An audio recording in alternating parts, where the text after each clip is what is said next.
Number One Cochran Sports Showdown is brought to you by Number One Cochran. Go one better. Shades of Garrett Cole versus the Pirates in arbitration. Jason Mackey, you're down there in Florida. You're going back tomorrow. What are the Pirates doing with Brian Reynolds? Why not just give him the money? What are the optics here? Why wouldn't they do it? It's a PR nightmare, I think. Pomp, you're exactly right. It is a PR nightmare. It looks awful. I can tell you what they're doing. To me, it's more what they're not doing, and they're not reading the room. Teams do this all the time. They fight with players over arbitration figures and whatnot. They believe it's their job to keep costs down. Unfortunately, those teams usually aren't in the situation of the Pirates. They have one legitimate star in Brian Reynolds. It's not that far apart. They need all the positive publicity they can get. And this is just a horrible move. It does not make any sense for me what they're doing, this sort of precedent they're trying to establish, or the line in the sand they're trying to draw.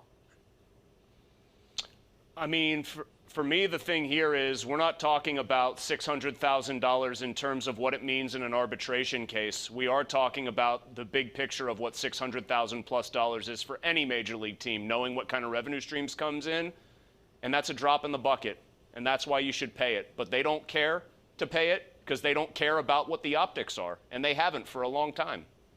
Halsey, I'll do your thing and play devil's advocate then. I've heard it justified to say that, well, if they treat the players right now, down the road, Brian Reynolds will sign an extension. First of all, Brian Reynolds, I heard it talked about Garrett Cole that when they did a similar thing, it was even less money because it was a renewal of a second or third year for $5,000 or $10,000. You really think Scott Boras and Garrett Cole were going to re-sign with the Pirates just because they got a bigger raise back in year 2 or year 3? No, of course not. It's not going to matter down the road in the long run whether or not he stays or not. So I get it. It is bad for optics, but in the grand scheme, it's really, we'll all forget about it by mid-April. Yeah, wow. 5 and 12. 5 and 12. It'll be worse than that. Sorry.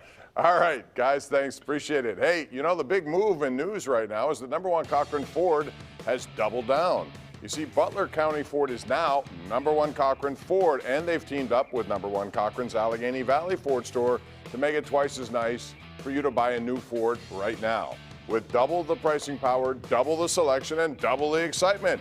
Get there now on the double. Number One Cochran Ford, Butler County and Allegheny Valley, or visit Cochran.com.